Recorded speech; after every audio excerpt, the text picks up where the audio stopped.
Ok, estamos de volta, terceiro bloco dos nossos estudos sobre a Lei de Introdução às Normas do Direito Brasileiro. Nas duas últimas aulas, falamos sobre vigência e sobre revogação da norma. Concluímos trabalhando aquele tema que, de fato, é um pouco confuso, um pouco bagunçado, que é a repristinação. Ok? Agora nós damos sequência aos estudos para falarmos sobre a obrigatoriedade e a integração da norma jurídica.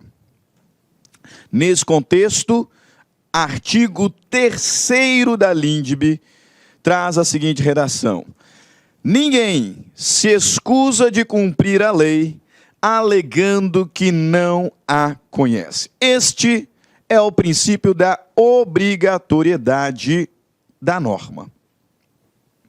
Alguns doutrinadores vão falar ainda sobre alguns outros princípios aqui relacionados. Você vai encontrar, por exemplo, alguns destacando o princípio da eficácia sincrônica. O que significa esse princípio da eficácia sincrônica, professor? Simples. Atualmente, em se tratando de uma lei federal, estou pensando aqui exemplificativamente, quando a lei entrar em vigor, ela entra em vigor em todo o território brasileiro ao mesmo tempo. Eficácia sincrônica. Antigamente nós falávamos em eficácia progressiva, etc., teses e princípios que, por exemplo, estabeleciam regras como, quando a lei entrar em vigor, ela entra em vigor primeiro na capital federal, aí depois para as capitais dos estados, aí depois para toda a extensão. Então ela era progressiva. Me parece evidente que tais teorias não são aplicadas. Atualmente nós aplicamos a teoria da eficácia sincrônica. Se eu estou pensando numa lei federal, então logo entre em vigor, ela entrará em vigor em todo o território nacional e passará a ser de observação obrigatória para todos. Para todos. A partir desse momento em que a lei ela adquire vigor, ela adquire força obrigatória. Existiu um prazo de vacácio. Você teve tempo para conhecer do conteúdo dessa norma. Se não conheceu, paciência. Prazo para isso teve. Vacácio legis. Se eu pensar num Código Civil, num Código de Processo Civil, a vacácio foi de 1 ano. Você teve tempo para conhecer a norma. Se não conheceu, paciência. A partir do momento em que ela entrou em vigor, ela se torna de observação obrigatória. E, assim sendo, a ninguém se autorizará a alegar desconhecimento para justificar o descumprimento da lei. É isso que o legislador nos diz aqui no artigo 3º. Ninguém se excusa, ninguém se desculpa de cumprir a lei alegando que não a conhece. Princípio da obrigatoriedade. Se você não sabia, azar, devia saber. E não vem com esse papinho de que não sabia, não, porque isso não é justificativa. Isso não é uma desculpa plausível. Isso não é uma desculpa aceita. Obviamente, esse princípio ele não é absoluto, né? Como quase tudo no direito, o princípio da obrigatoriedade ele não é absoluto. Nós vamos encontrar algumas exceções. E nós vamos encontrar algumas exceções na própria lei. Por exemplo, no Código Civil, nós vamos encontrar como causa de anulação do negócio jurídico o erro de direito. O desconhecimento da lei, como causa de anulação do negócio jurídico. Artigo 139, inciso 3º. Também no Código Civil nós vamos encontrar disposição acerca do casamento putativo.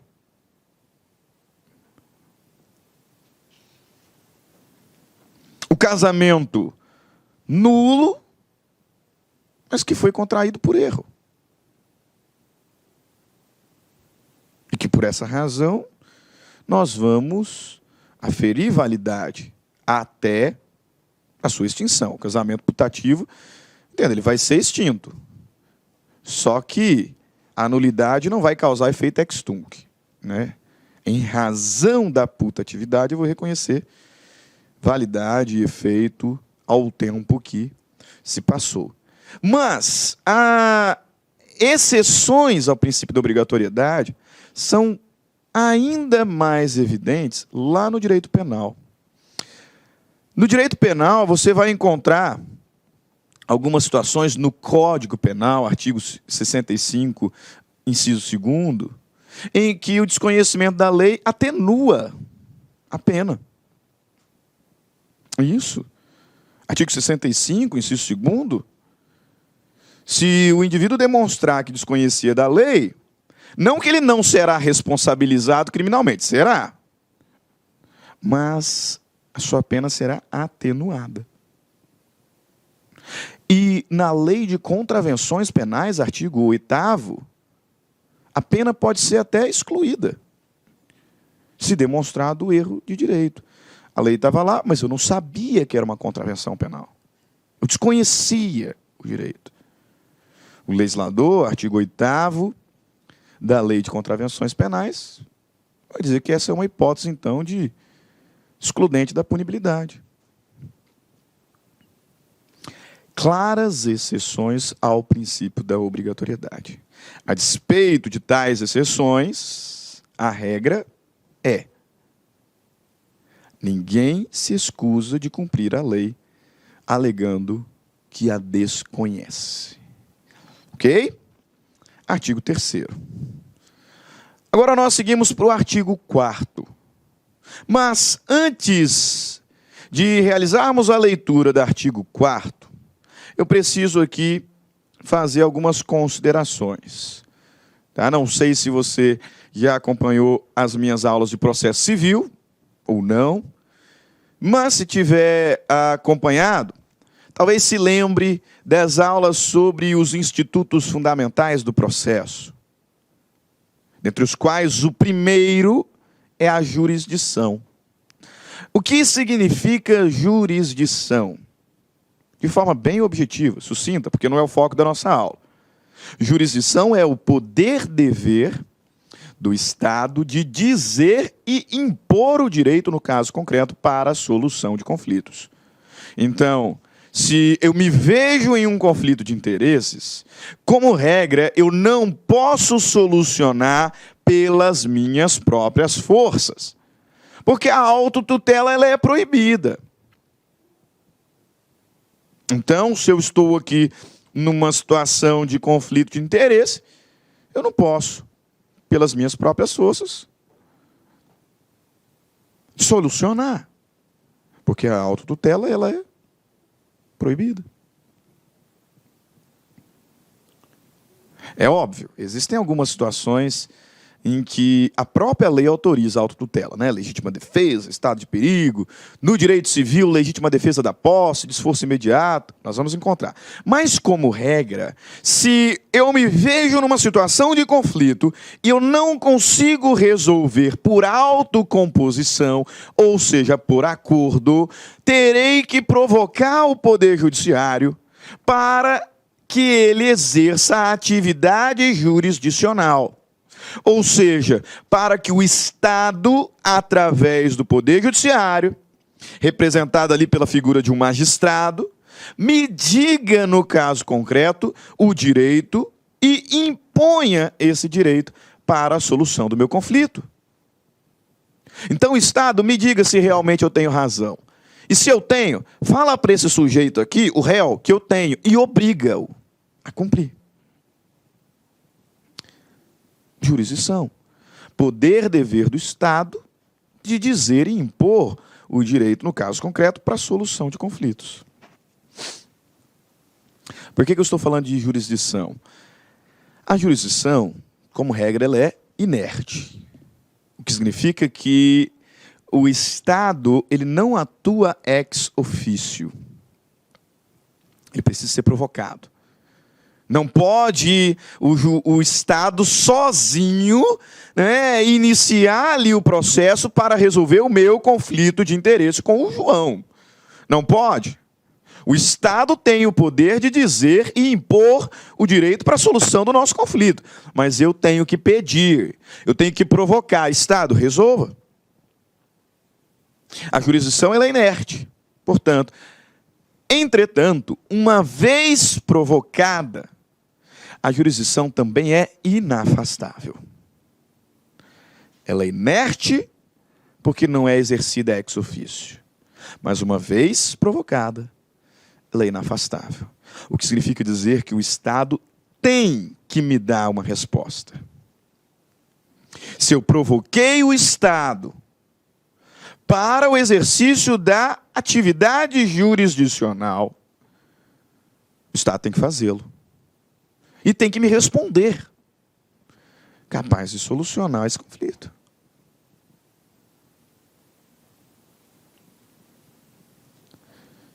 Mas e se não tiver lei? Se o caso que foi apresentado ao judiciário não é regulado por lei nenhuma? Imagina que é um conflito envolvendo recentes avanços na biotecnologia e que simplesmente não existe lei sobre o tema. Como é que o juiz vai julgar a causa se não tem lei? Uma coisa eu te digo, ele tem que julgar. Ele tem que julgar, porque a jurisdição é inafastável. Provocado o Estado tem que responder.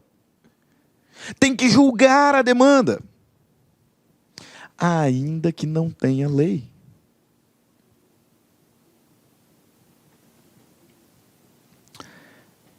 Esse é o resultado do chamado princípio da vedação do non liquer. Já volto aqui. Princípio da vedação do non liquer. No direito romano, havia um princípio chamado non liquer, que significa não está claro, não está líquido. O julgador romano, quando ele se deparava com uma situação em que não havia norma jurídica, o que ele não tinha conhecimento específico para julgar, ele poderia simplesmente dizer, não está claro. Não está claro. Portanto, eu não vou julgar. Non liquer. Não vou julgar. Não tem lei. Eu não conheço desse caso, então não vou julgar. Obviamente que este ato não é autorizado no nosso ordenamento jurídico. É evidente que no Brasil o juiz não pode fazer isso. Por isso que aqui nós adotamos o princípio da vedação do non liquer. Vedação do non liquer. Agora volta. Artigo 5º, inciso 35 da Constituição Federal. A lei não excluirá da apreciação do Poder Judiciário lesão ou ameaça. Artigo 3º do novo CPC. Não se excluirá da apreciação jurisdicional ameaça ou lesão de direito.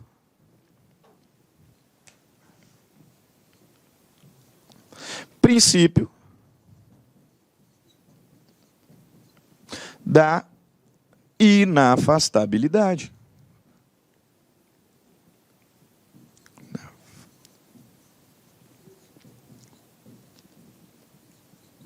Princípio da inafastabilidade. A lei não excluirá da apreciação do Poder Judiciário ameaça ou lesão ao direito. Traduzindo, se alguém provocar o judiciário porque está sendo ameaçado ou foi lesionado no seu direito, judiciário, você tem que responder.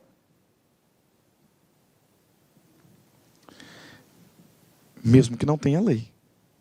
Artigo 140. Artigo 140 do novo CPC. O juiz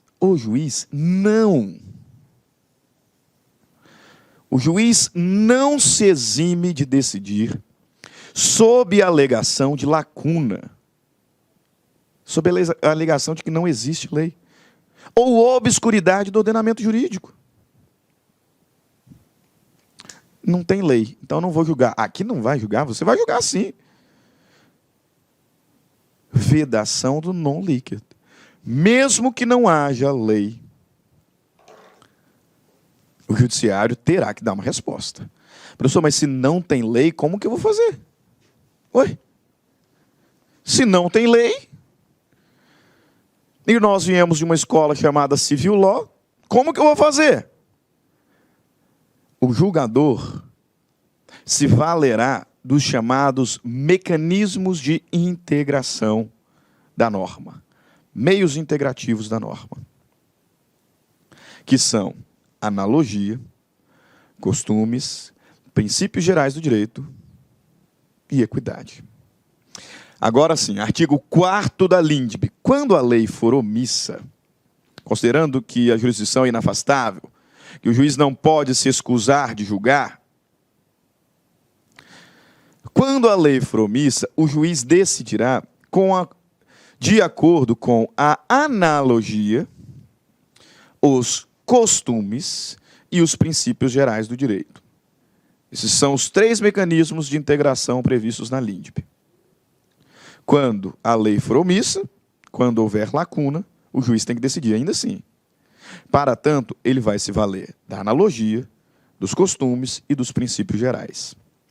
Majoritariamente se entende que esta ordem é hierárquica, tá? Ok?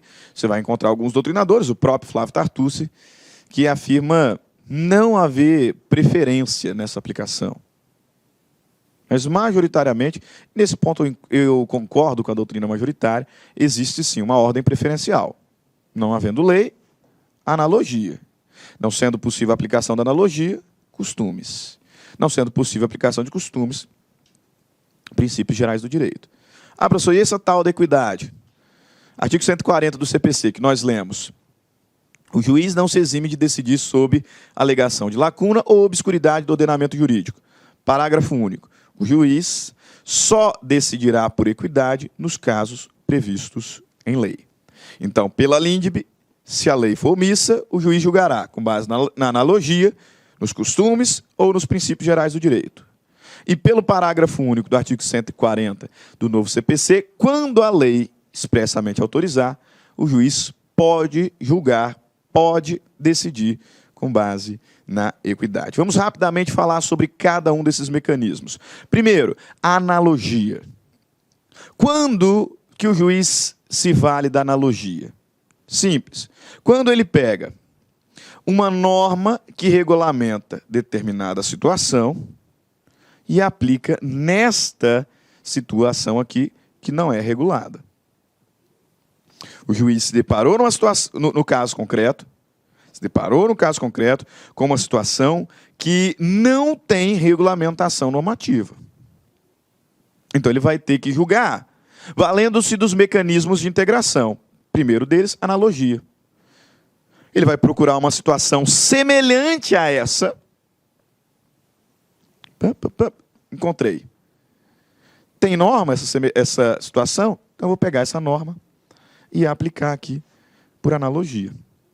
Quando a gente utiliza a expressão análogo, significa o quê? Semelhante. Ah, aconteceu uma situação análoga, né? Dias atrás aconteceu uma situação análoga à que está acontecendo agora. O que eu estou falando? Aconteceu algo semelhante. Aqui o que o legislador está dizendo, meus caros, é o seguinte: se este caso concreto não é regulamentado por lei, mas existe uma situação semelhante que é regulada por lei, então pegue a lei desta situação, deste caso, e aplique aqui. Analogia. Ok? Norberto Bobbio, olha o que ele diz. A analogia é um procedimento pelo qual se atribui a um caso não regulamentado a mesma disciplina que a um caso regulamentado semelhante. Se aplica a um caso não regulamentado a mesma disciplina de um caso semelhante que é regulamentado. Analogia. Perfeito? Alguns exemplos de analogia. Quando a ADPF 132 reconheceu a constitucionalidade da união homoafetiva, surgiu uma questão. Ok, foi declarada a constitucionalidade da união homoafetiva. Mas, como é que vai ficar as questões relacionadas à constituição da união afetiva? Como é que vai ficar as questões relacionadas à validade da união homoafetiva? Se o casal resolver se separar, como é que nós vamos partilhar os bens? Se um deles falecer, como ficará a sucessão? Não tem norma. Vieram, declararam a constitucionalidade, mas não tem norma. O que fazer? O que fazer? Pegue as normas da união estável e aplique aqui por analogia. Então, na união estável, como é que faz partilha de bens? Na união estável, como é que é a sucessão causa-mortes? Na união estável, quais são os requisitos para a Constituição? Pega e aplica aqui. As situações são semelhantes. Analogia. Muitos anos atrás, quando começamos a celebrar contratos de leasing no Brasil, não havia norma regulamentadora dessa espécie contratual. De forma bem simplificada, porque não é objeto da nossa matéria, o leasing é uma espécie de um contrato de locação com opção de compra. Leasing também chamado de arrendamento mercantil. Locação com opção de compra. Não havia norma para regulamentar o contrato de leasing. Mas ele estava sendo celebrado e conflitos de interesses surgiram em decorrência. Como resolver esses conflitos? À época, não tinha lei, então, analogicamente, aplicava-se as regras da locação e as regras da compra e venda. Não é uma espécie de contrato de locação com opção de compra? Então, beleza, já que não tem lei, eu vou buscar situações semelhantes. Olha que semelhante em locação. Olha que semelhante em compra e venda. Vou pegar as regras e aplico aqui. Por analogia. Da mesma forma, no contrato de doação. No Código Civil de 16, o legislador falava que as cláusulas do testamento suscetíveis de interpretações diferentes, no caso concreto, deveriam ser interpretadas da forma mais adequada àquilo que o testador pretendia. Então, se eu me deparasse ali com um testamento, com cláusulas que suscitassem ali interpretações distintas, eu deveria optar pela interpretação que estivesse mais de acordo com a vontade manifestada pelo testador no resto. Perfeito. Estava lá, na lei. Não havia artigo falando isso sobre o contrato de doação. Mas cá para nós existe muita semelhança, né, entre a doação e o testamento. Não se confundem, porque o testamento não é contrato, a doação é. Mas eles são semelhantes, né? Eu deixo gratuitamente para você um carro que eu tenho para depois da morte, testamento. Eu quero te dar, ainda em vida, um carro que eu tenho. Doação. Liberalidade. São semelhantes, não são? Então, o que se fazia? Pegava as normas do testamento e, analogicamente, se aplicava ao contrato de doação. Analogia. Segundo mecanismo de integração da norma é o costume. Ah, professor, para que vai julgar caso concreto com base em costume. Vai sim, meus amigos. O costume é um dos meios integrativos da norma. Ué. Se não há lei no caso concreto, não tem como fazer analogia, a própria Lindbe me diz que eu tenho que buscar nos costumes. Mas não se assustem, porque a utilização dos costumes é mais comum do que você imagina. Exatamente. Mas primeiro nós temos que entender quais costumes é que podem ser aplicados para a integração de uma norma. E aí entendam o seguinte, para servir de mecanismo de integração, nós vamos considerar costume a prática reiterada Olá, meus amigos, minhas amigas, eu sou o professor Lac. Inicialmente eu peço licença para vocês, eu peço desculpa, pois eu interrompi os seus estudos, mas o propósito desse vídeo no YouTube ele é para divulgar o nosso trabalho, para que o aluno se depare com os nossos professores, com a nossa metodologia. Papo sério, esse curso nosso aqui é super atualizado, ele é ponto a ponto do edital, esse curso aqui você pode ter absoluta certeza que aqui você vai conseguir adquirir todo o conhecimento necessário suficiente para aprovação. Essa aula representa apenas 30% da aula, Se você quiser assistir os 70% restante, quer ter o PDF dessa videoaula, se você deseja ainda, tá? Deseja ainda estudar pelo nosso Personal Coach, que é a nossa metodologia, investimento, olha só, super promoção, não tem desculpa, apenas uma parcela de R$ 159,90. Vai ser o seu melhor investimento, vai ser um excelente custo-benefício, a aprendizagem que você vai ter. E como disse, aqui tem um conteúdo necessário para que você seja aprovado no concurso do Tribunal de Justiça do Estado de São Paulo para o cargo de oficial de justiça. Então eu espero vocês aqui na LAC. Valeu, tchau, tchau.